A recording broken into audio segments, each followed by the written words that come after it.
Well, yeah, so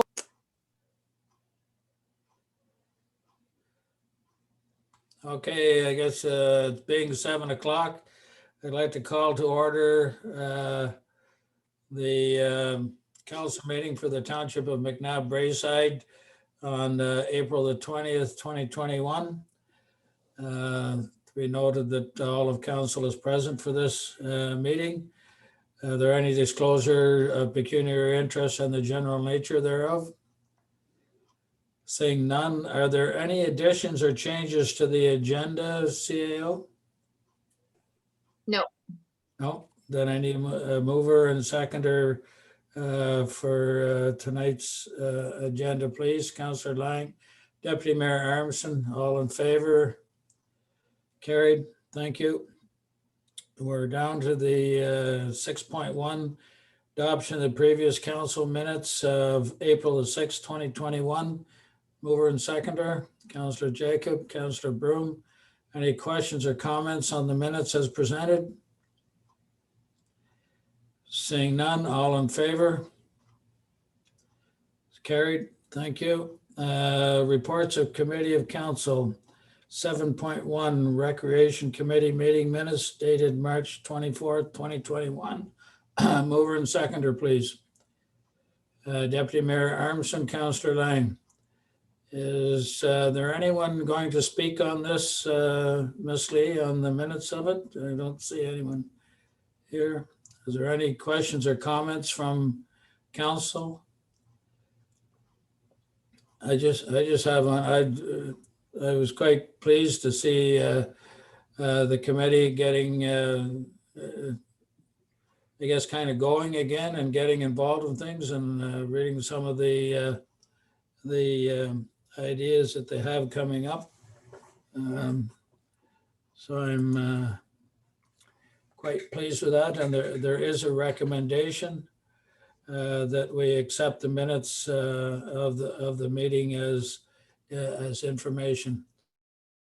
Questions or comments about the minutes? All those in favor of receiving as information? Carried. Thank you.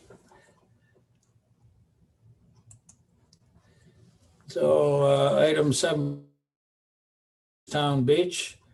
There is a recommendation. I need a mover and seconder. Councillor Broom, Councillor Lang. This I see that the Recreation Department did comment on this and is recommending that we go ahead with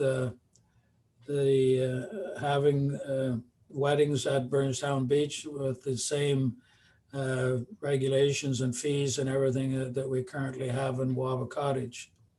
Is there any comments or questions? Councillor Broom and then Councillor Jacob and then Councillor Lang. I'd just like to direct the staff. My only question would be the normal fee that we're charging. Is that going to cover the time during COVID for the extra cleaning? And I just want to make sure that we're covered in that way, that, you know, it's not going to cost the taxpayers for somebody to come in and have a wedding.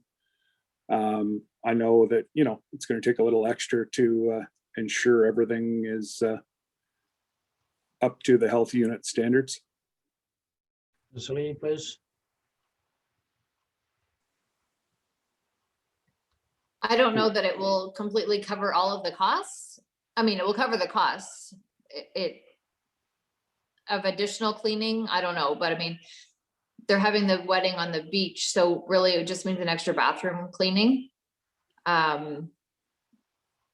It should probably cover it all, if not very close. Thank you. Councillor Jacob, please. I think my concern is if we, for instance, we have a wedding on the first weekend in September, for instance, where we have the holiday there, it will be fairly confusing to members of the public and our residents if they can't use the beach because there's a wedding ceremony going on and a reception and whatever else is included within that. At Waba Cottage, it's a little easier because that site isn't trafficked as much, at least in the portion that's used for the wedding. So my only concern would be that, given that it is a public beach, and we would probably have to take some other measures around traffic control and making sure that people are aware that there's a private event happening. I can't see that the beach would be closed for a wedding, but Ms. Lee, So for this particular, we've never been asked to have a wedding there before. So for this particular one, as of it wouldn't affect the use of the beach. Also, the reception is not there. It's going to be down at Neat Cafe. So it's literally the 15-minute wedding or however long it's going to take them to say their I do's, and then they're going down to Neat Cafe. So if we have to rope off a tiny bit of the beach just for them to use that, I don't think it will impact it too much given the time of year. supplementary, Councillor Jacob. Just one question, perhaps through you, Mr. Mayor, to the CAO clerk. When it comes to this specific request, the way that the recommendation is written is that weddings are permitted into the future. So perhaps it's something where we look how it works during COVID, because of course, when COVID is over, we may have 100 persons at Burnstown Beach. So perhaps it's kind of a pilot project at this point. And individual, then I would support that, given that it can't be probably over 10 or 25 people anyways by the time we get to the fall restrictions. In the future when COVID is over. Councillor Lang. And my comment was sort of that let's use this as a pilot project and see how it goes. But I have one question. We don't have a date, right? We just know it's in the fall. Ms. Lee, please. We do have a date. And the date is? In the fall.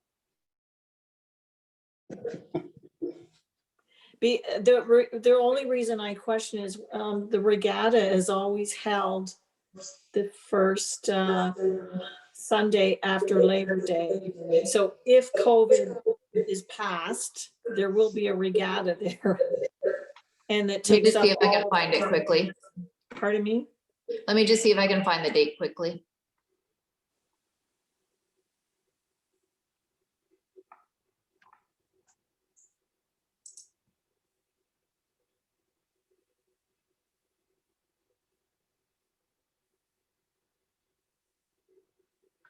I actually think this is one that I'm doing. You'd think you'd know the date. No, I have lots. I can't find it quickly. I'll make sure that there's nothing else going on there that weekend. Okay, so just to, Jeff should always remember, it's always the first Sunday after Labor Day for the regatta, unless COVID prohibits us from doing it. Okay. Okay. Deputy Mayor Armstrong. Thank you, sir. Call me a hopeless romantic. Given No. the current circumstances of indoor events being restricted, I actually, when I read this, I thought, what an amazing opportunity for us to showcase the township at whatever locale that we have. If someone is incredibly crazy about ball, we're better for them to have a wedding than at our Ball Diamonds or at our beach or at the Waba Cottage. It is an opportunity for us to showcase our township and also to spread a little joy in this crazy time of COVID. So I'd be all in favor of having wedding ceremonies on any of our properties, not just the Burnstown Beach, but any of our beaches or any of our other facilities for that matter. So I'm all for it. Thank you. Any other questions? I too am in favor of it. I do think this being the first one, I doubt that it'll be the last. I can see a lot of people going in this direction in the future, uh, just for costs alone. And instead of flying to the Caribbean to get married on a beach, you can get married on Burnstown Beach.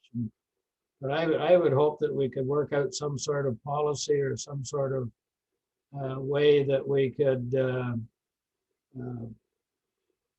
sort of rope off or put up some barricades to have just an area for the wedding. I'm sure that people using the beach, the vast majority of them would like to sit and watch the wedding anyways.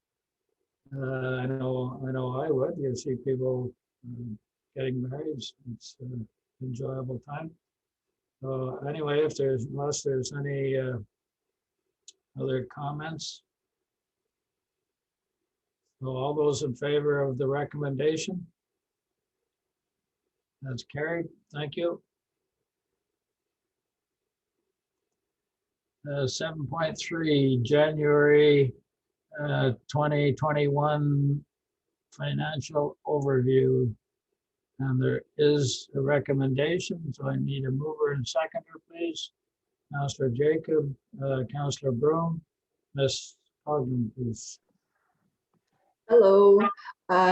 Yeah, so January was a pretty productive month. We did receive some notable revenues in the month. Our first payment was received, as well as, sorry, I'm just trying to move my thing here.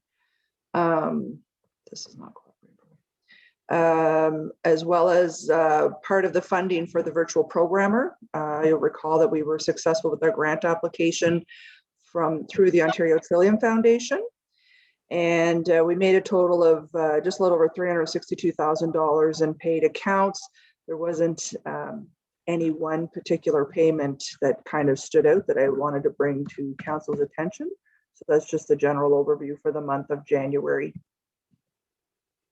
Thank you. Any questions or comments?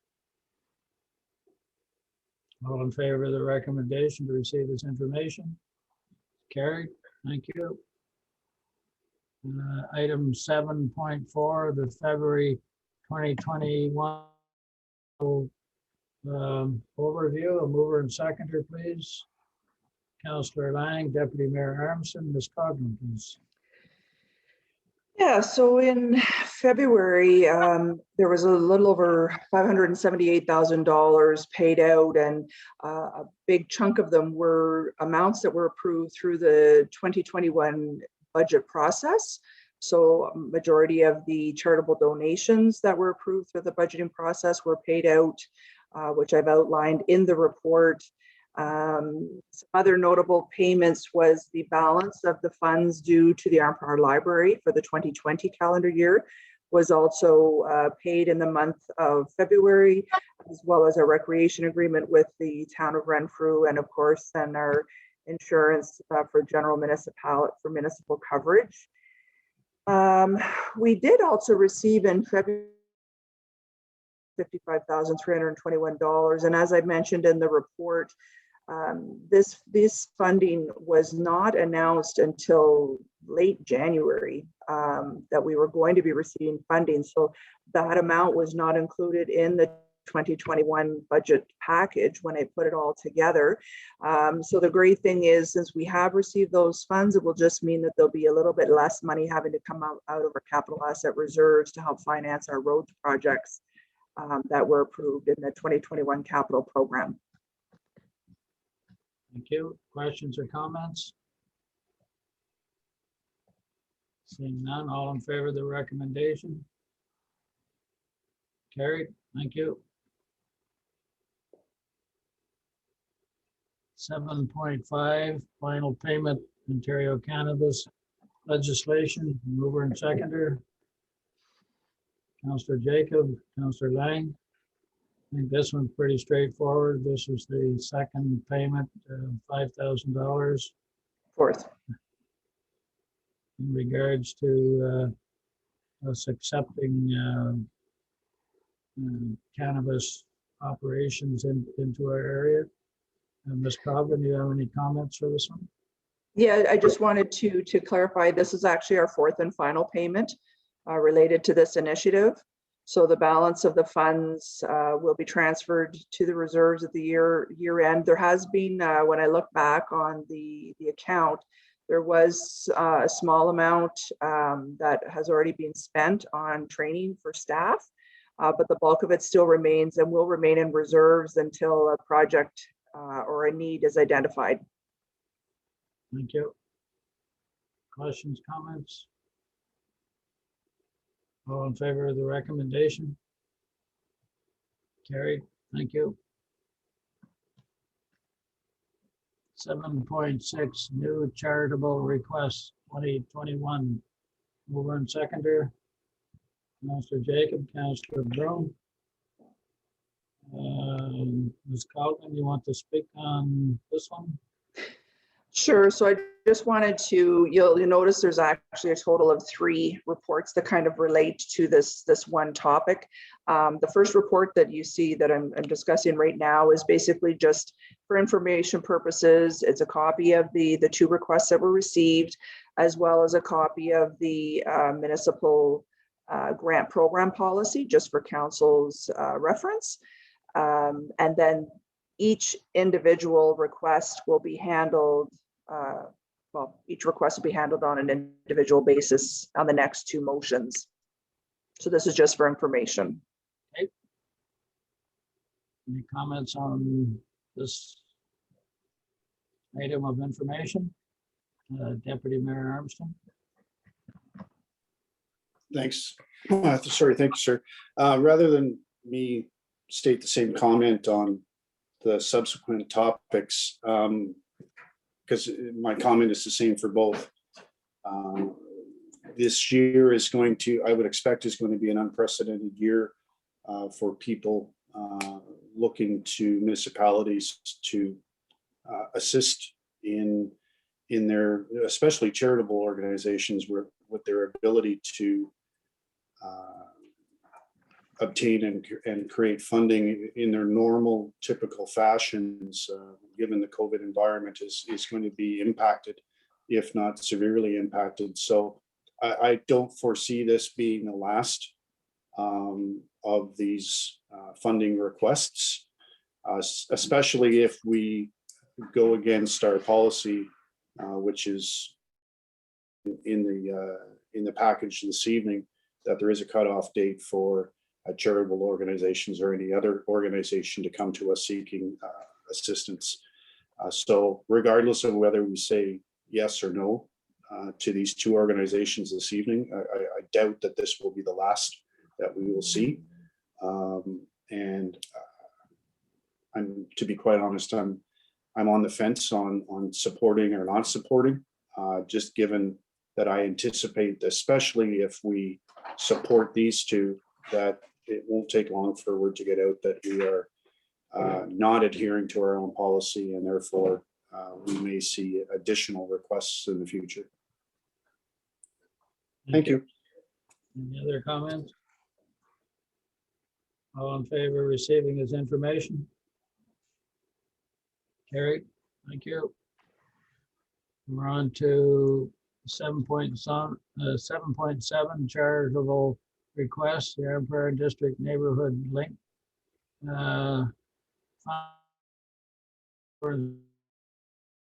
Councillor Broom, Councillor Lang. Questions or comments?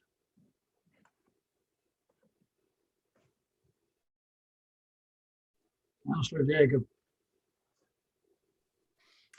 While I do support this request in principle, I think it is important for us to follow our policies. And in this case, our policy is very clear on the intake.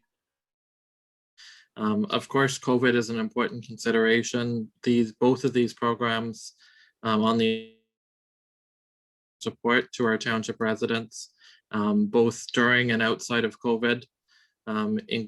In specifics, the NeighborLink Fountain provides a significant amount of support, given that almost half of their clients reside in the township of McNabb Braeside. And they did provide a little information attached to the request as well, where they have been doing meal deliveries as well as some other programs in the township, which I think is an important consideration for council to take. Of course, it's up to council if it wishes to make an exception to its current policy. Thank you.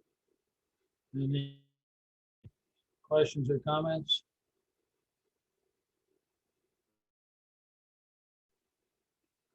No. Okay, I've been reading through it, Ms. Coughlin.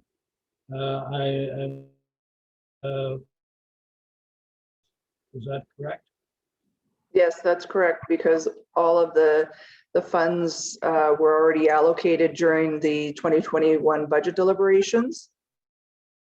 There was no additional funds set aside for miscellaneous items that might come up in the year, because again, the thought was that we did the policy back in September or prior to that, outlining when applications were due or what have you. So that's the governing document.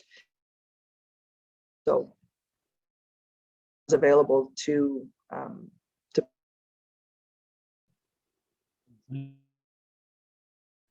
What about, I'm searching here because I agree with the deputy mayor on this. That this is an exceptional year with. So I'm scratching anywhere to see if there's a possibility of getting any money, and so I'm going to ask maybe a question that we did receive money that for COVID for. And correct me if I'm wrong, I thought it could be used as operational funding in the for the township. So the funds that we receive from the government, our own municipal operations. They are not to finance the operations of other independent organizations or charities. Okay, but I'm going to stretch this now that is especially the White Lake Women's Institute, which is coming up next.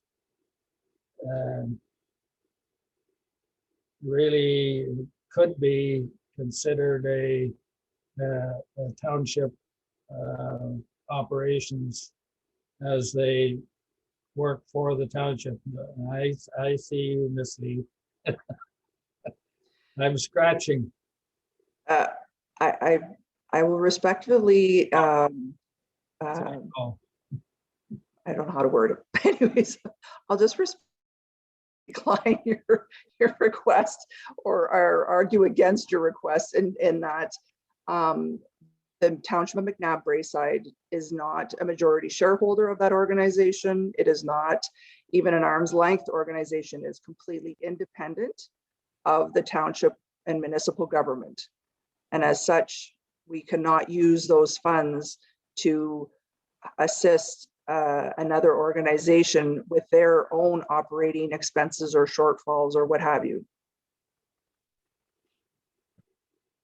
But all the people in McNabb Braeside are all part of the township corporation to me. Anyway, never mind. I'm trying. Is there anywhere else?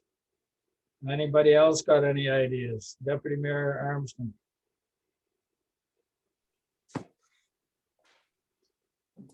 I really don't see much of a choice for us, to be quite honest. That these organizations, these two in particular, but others like them, provide an invaluable service to the residents of our township, and their ability to fundraise is severely hindered. And I have high doubts that the people of McNabb Braeside would be against us in these unprecedented circumstances to offer to support.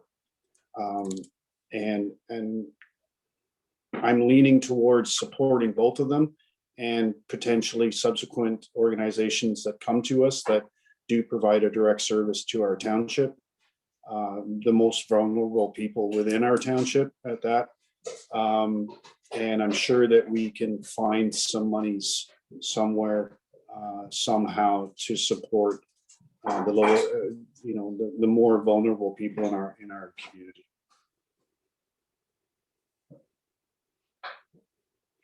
I don't see it much different than supporting the library when they could not offer a service.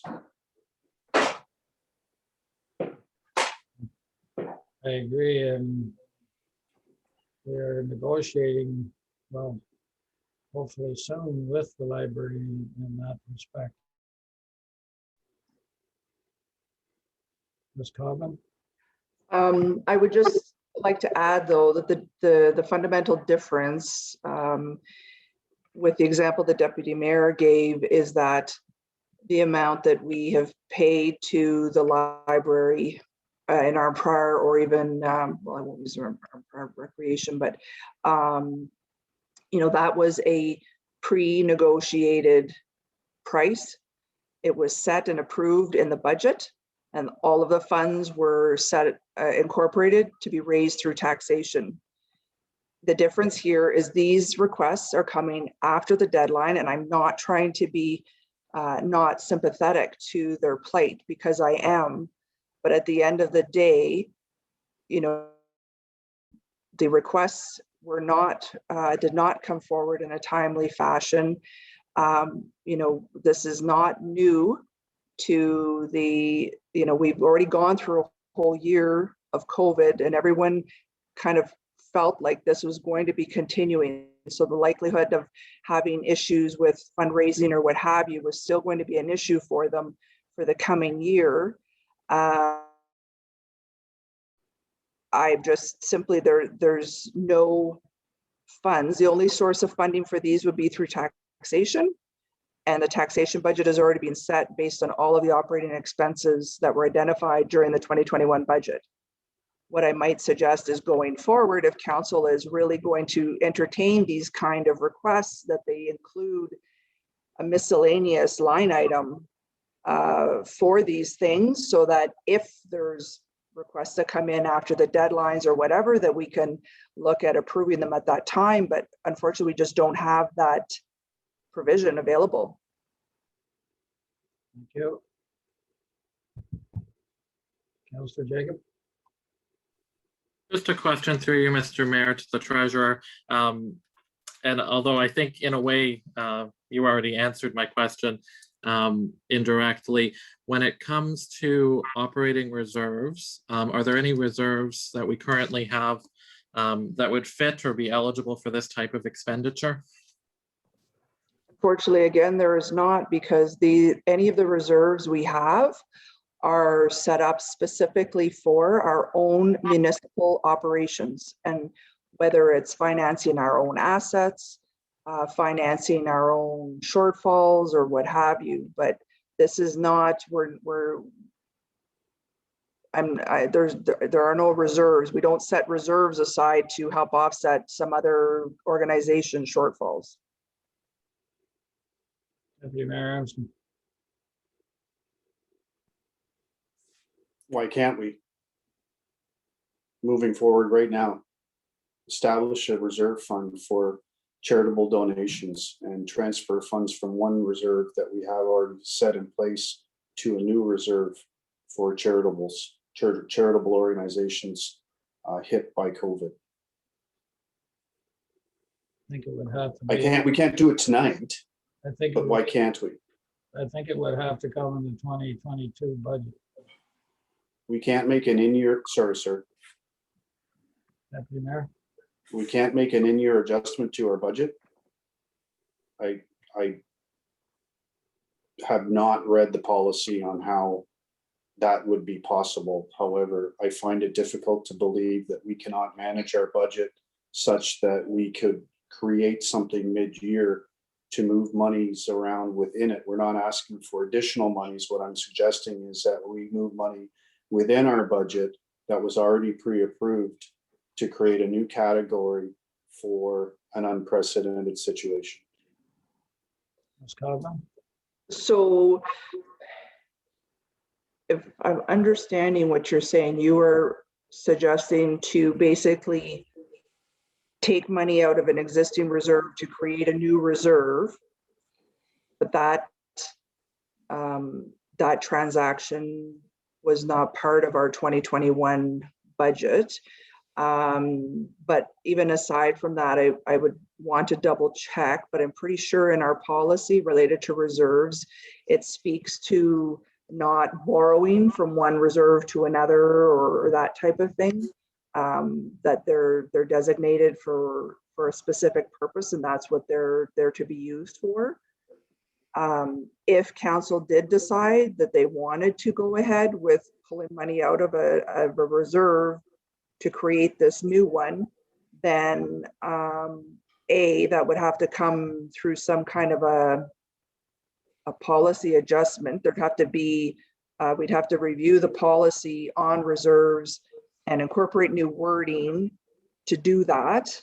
And then secondly, I would want to have council's commitment that for the 2022 budget, that those funds that were withdrawn from that reserve be replenished immediately in 2022. Councillor Lang, please.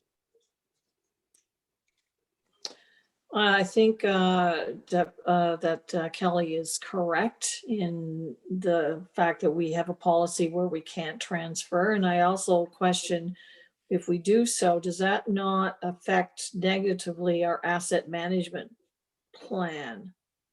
I'm all for supporting these organizations. COVID has really done a number on, a lot of organizations across all levels, local, provincial, national. I'm talking about health charities and things like that. But, we have a policy. I think we're really stuck to following the policy, and I hesitate to be shuffling money around. And again, I don't believe that we can do so very neatly.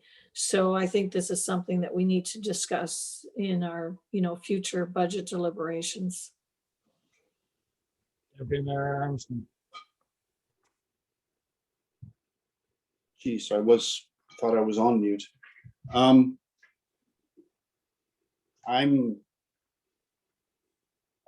understand how fiscally prudent that we have been in managing the public purse over the last several years, in putting aside reserves for future generations such that they would not find themselves in the financial mess that was inherited when the previous council took over. And we've been doing a fantastic job in making sure that that does not come about again. However, one cannot argue that we have created a decent set of reserves upon which we can draw to cover this particular situation that nobody could have ever expected. And Kelly, I hear what you're saying, that people thought that, or should have been aware that COVID should still be here by now. However, I really truly believe that society in general was expecting that it would be over sooner than it has been. And I don't think that it's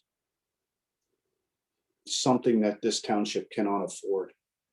I think that we have reserves in place right now that we could borrow from in order to help these organizations who are helping our residents.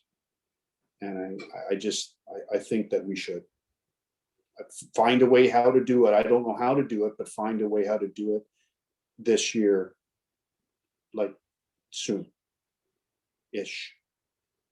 Thank you. Then Councillor Broome and then Councillor Lang.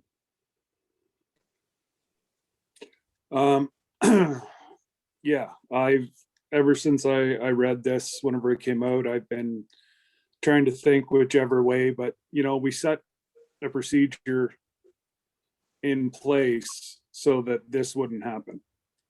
And as much as I would love to give more than what they're asking, because it does help the most vulnerable part of our greater society, but at this point, I believe that, the procedure was set for a reason, and we all voted for that. And unfortunately, it doesn't meet the requirements. So I tend to agree with Councillor Lang that unfortunately, this time, I'm feel where we've got to follow the procedures. Thank you, Councillor Lang, please. So I'm going to throw out an idea that's totally out of the box. Our volunteer fire department holds a boot drive at least once a year. Could they be persuaded to hold a boot drive for both organizations? Well, then I would suggest that the organizations themselves hold the boot drive. We could certainly, you'd have to have some sort of protection set up on the roadway for them. But that's certainly something that we can help out with by providing barriers or direction on how to go about it for some kind of fundraising, whether it's a boot drive or anything else that they would wish to undertake. We could help out in kind to have that done. The one I do have a question that attacks the memories of council, the neighborhood link. For the life of me, I still can't understand where we gave or how we ended up giving $5,000 to them a year ago, I guess it was, when I think they asked for 3. And I did ask about that, and I was told that it was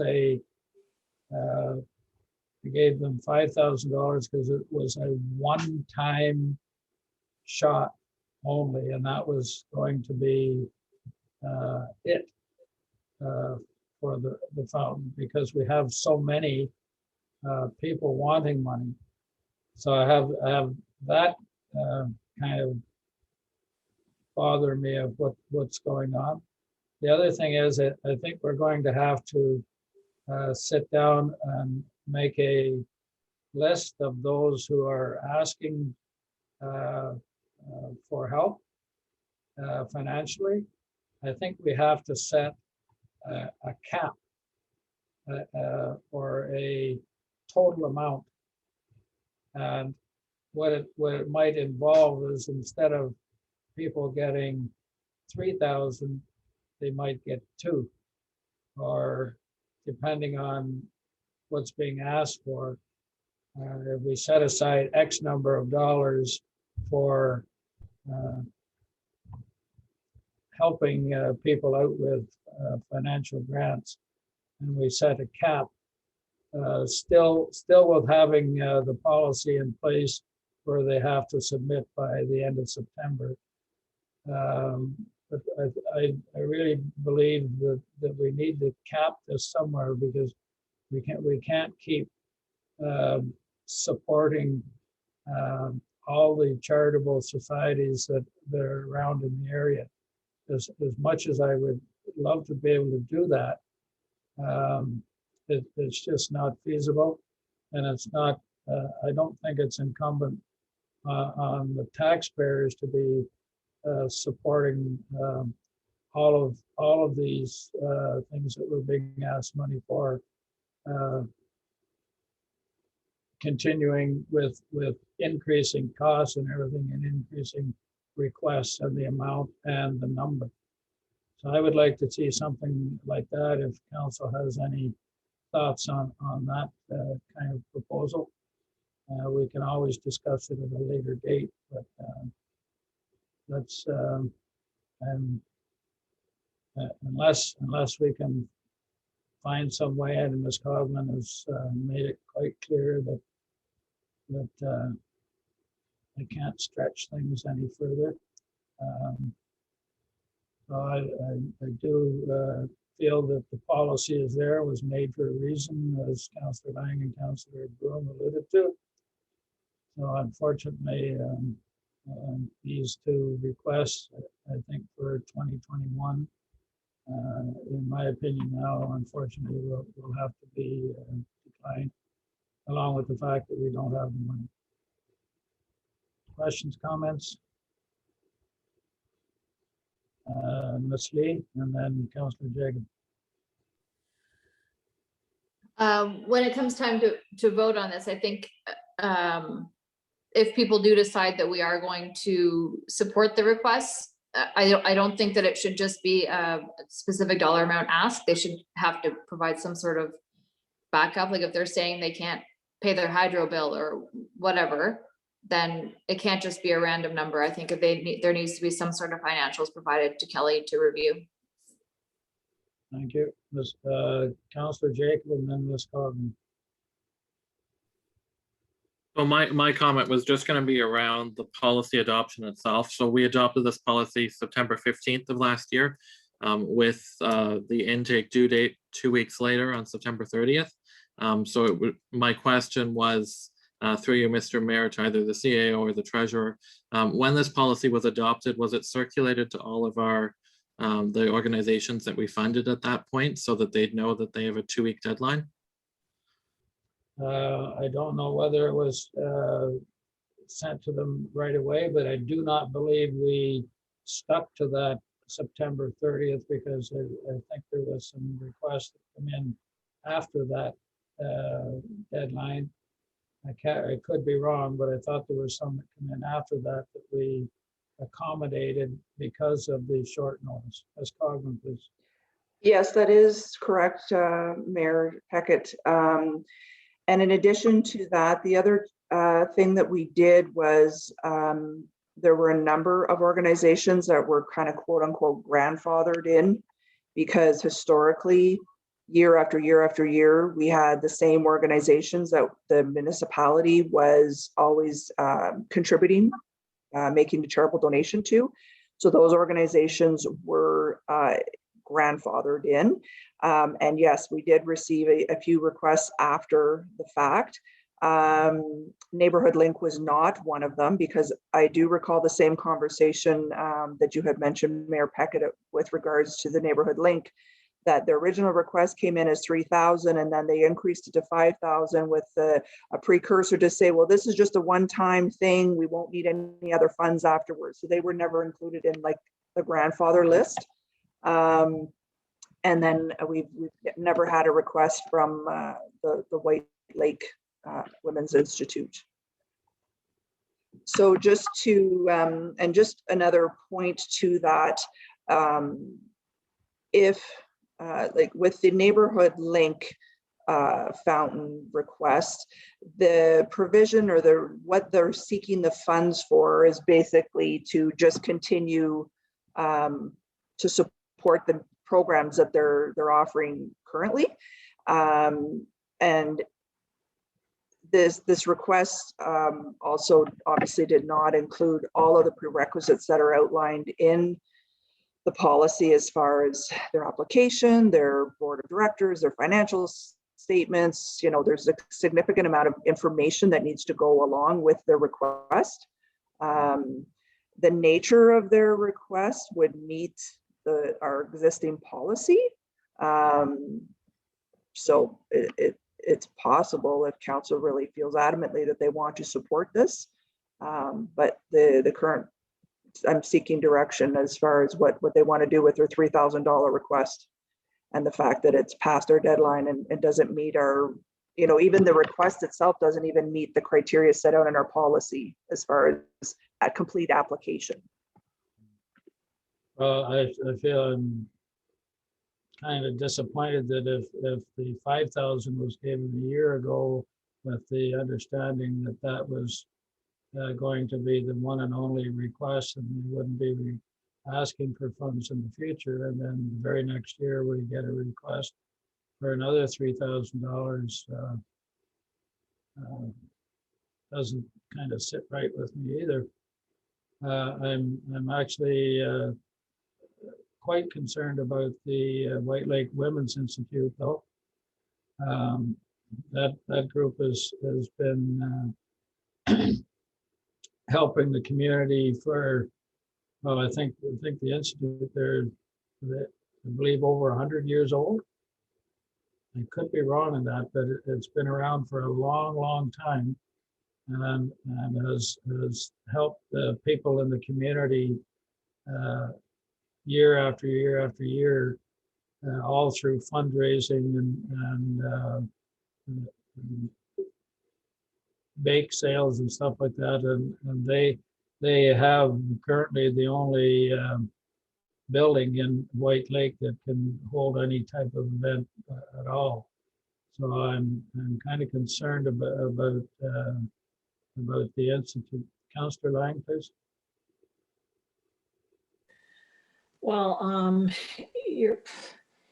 I worry, I mean, I support the White Lake Women's Institute. I have given, donations to the Institute, and I have, helped out at some of their activities and events. But, the Burnstown Women's Institute, which runs out of the church in Burnstown, I can just imagine, I know they're having trouble as well. And I'm sure that they will come with hat in hand if we give this, grant or donation to the White Lake Women's Institute. I just think that, we should give staff direction to suggest that they fundraise through, their church or whatever. I know the White Lake Church just held a fundraising event just last weekend outside the doors of the church. So I think there are some avenues to explore there because we're in a bind with this policy, and I hate to open the doors, much as I would rather like to give money to all of them. And perhaps suggest that they follow our policy in the future. That doesn't mean we have to say yes or whatever, but we do need to have some parameters.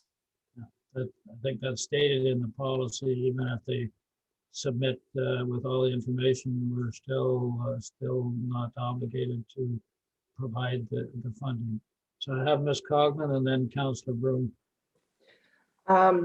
So I'm not sure if I'm overstepping or not, but I was going to maybe request for the council if they wanted to make a decision regarding the neighborhood link fountain request, and then we can then move forward to the next one with White Lake Women's Institute, because it has its own, because of the nature of their request, there's definitely contraventions within our policy specifically related to the money that they're looking for. So that's like a whole other separate conversation, I think, that needs to take place when we get to that. So how about that? Should we not go ahead this year? That somebody contact the people in the White Lake Institute and have them brought up to speed on how to apply for the funding properly for the 2022 budget. Would that be, could we give staff direction to that somebody from the township contact the White Lake Institute and work with them and to get it done properly? Ms. Lee, please. So we still need to vote on the neighborhood link one first before we can even move on to the White Lake Women Institute, because we don't even have a mover and seconder, so we shouldn't even be talking about them right now. I just think to me they're tied together. In my opinion, we can't do one without the other. It's all or none. my opinion. Anyway, we'll go, Councillor Brown. Well, just for your information, June 21st, 1915 was the White Lake Women's Institute when they started.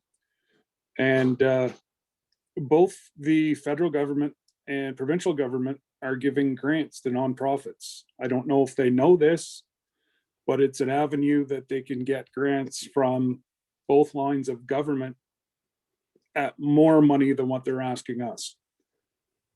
So maybe if something that can be shared with them as well, that both the province and the feds are yeah, giving money to nonprofits. And I would hope because of the COVID situation, that would be looked at in a favorable light. Okay, Councillor Jacob, last comment, and then we're voting. Just one clarification for council's information related to the federal and provincial support through the Emergency Community Response Fund. I don't believe either of these organizations would be eligible. They require audited financial statements to submit an application to that fund. Yeah. Always a catch somewhere. Okay, we've had a good discussion.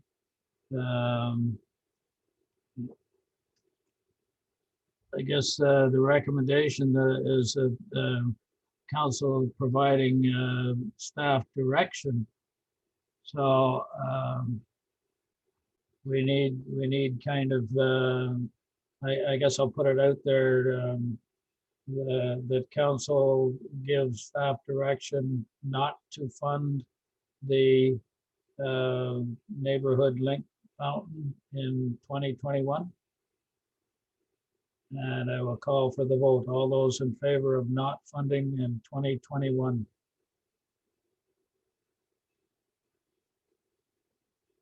Carried.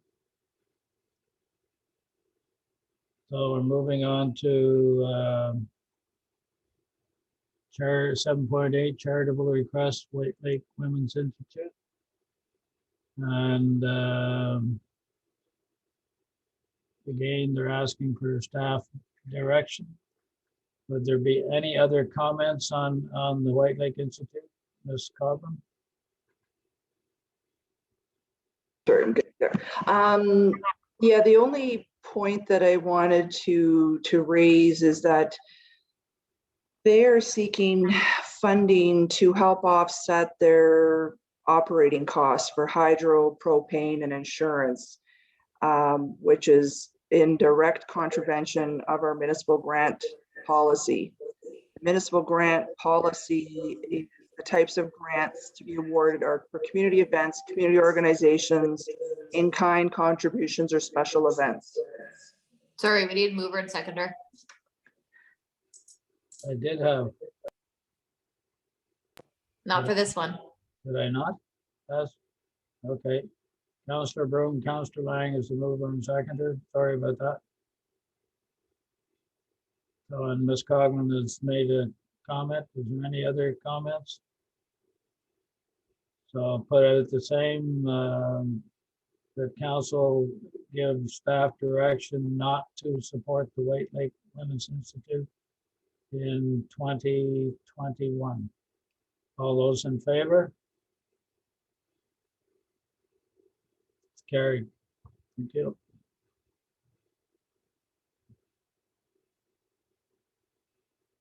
Now, having passed that, I still would like council to put their thinking caps on and staff to see how we can perhaps come up with some way to help out the White Lake Institute in particular. It's located in the township, and I don't believe we've ever given them anything before. I still have that problem with asking for 5,000 as a one-time, and then back with 3,000 from the fountain very next year. Okay, we're on to 7.9 bylaw enforcement report for February 2021. Mover and seconder. Councillor Jacob, Deputy Mayor Armstrong, questions or comments? Seeing none, all in favor of the recommendation to receive this information? It's carried. Thank you. We're on to 8.1 information items. There is only one item there. Need a mover and seconder. Councillor Jacob, Councillor Broom, Current Power Special Olympics. It's a thank you letter. Something that I always hope we support in our community. Any other questions or comments? All those in favor of receiving this information? Carried, thank you. 10.1, Renwick Farrell River Road Site Servicing. Mover and seconder, please. Councillor Lang, Councillor Jacob. Questions or comments? Councillor Broom. Well, it was nice to see that that came back from Ryan from the town of Arnprior, that the Renwicks will be 100% responsible for any costs, which alleviates me personally, and I know I will be supporting it. Any other comments?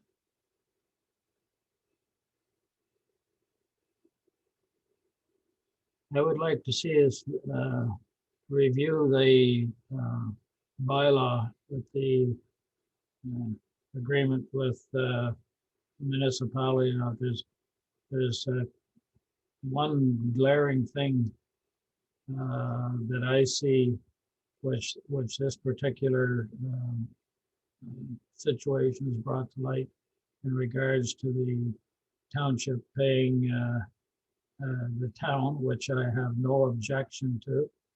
But then in the bylaw says that we are not allowed to charge back to the resident. I don't believe that is fair.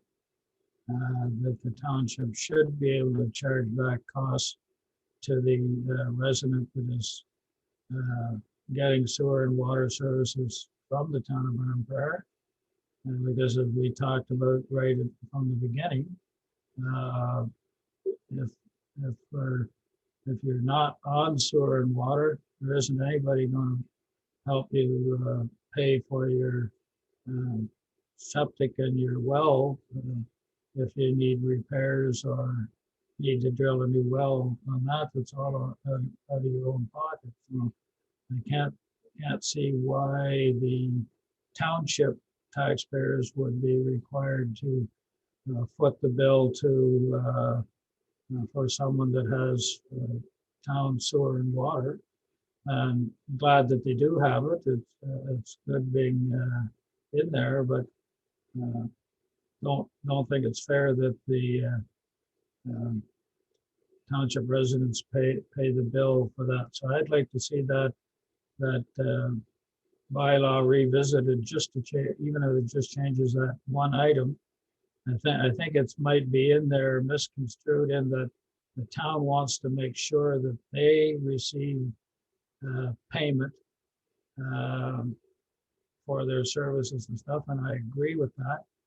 And I don't mind the township paying them, but we certainly should not be prevented from recouping the costs back from the resident. Ms. Lee? I was just gonna say, we're already making that change in the bylaw before it goes to the town to approve adding the Renwicks in. Okay. Okay, that's good. Any other questions or comments? All in favor of the recommendation? Carried, thank you.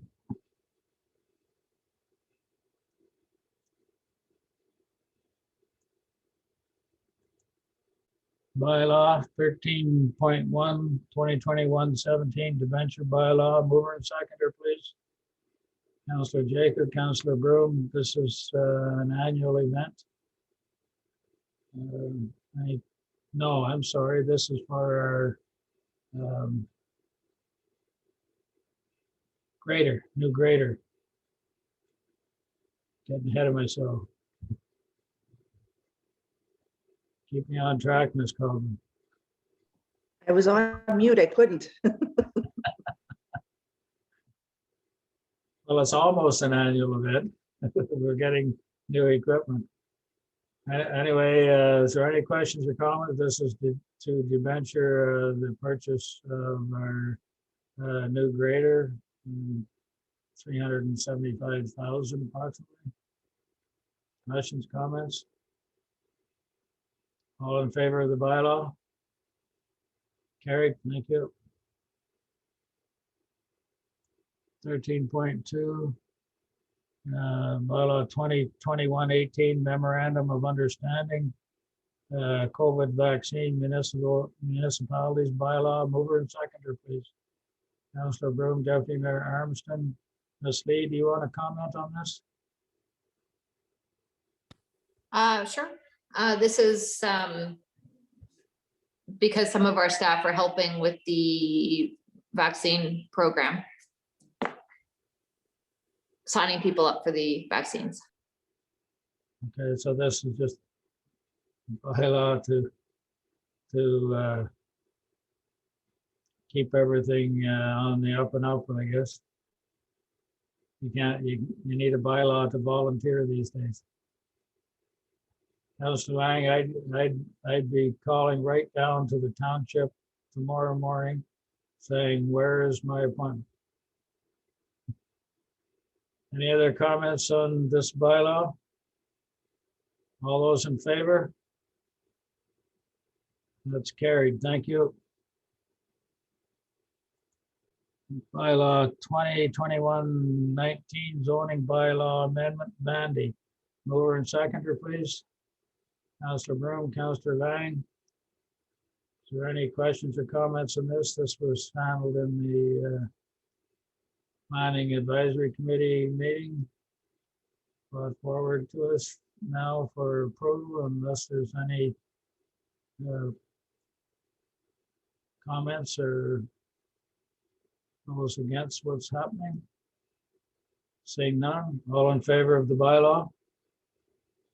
Carried, thank you. There's any members of the public in attendance wanting to ask questions? Ms. Lee?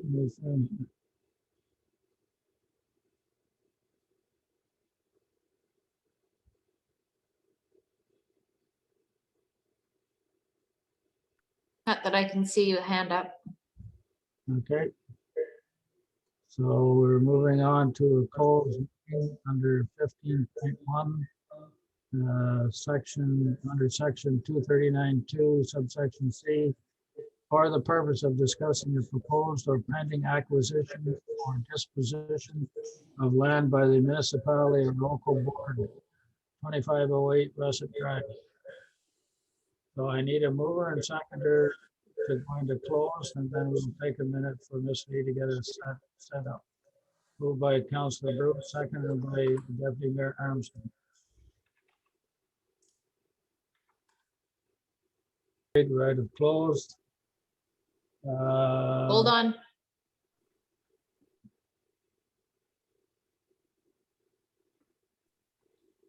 Mandy, can you just let us know when you're done unlocking it? Okay, we're good. Andy the Phantom. Okay, so there's notices of next meeting, although I do believe there's already a change to that list in that on May the 11th, there is also a public meeting under the Planning Act at 6 o'clock as well. According to the update I got from Mandy either today or yesterday. So I believe there's a 6 o'clock meeting, 6:30 meeting, and 7 o'clock meeting, all on May the 11th. I think everything else is the same. Mover and seconder for the confirmatory bylaw, please. Councillor Lang, Deputy Mayor Armstrong, all in favor? Carried. We're adjourned. Thank you very much. Night, folks.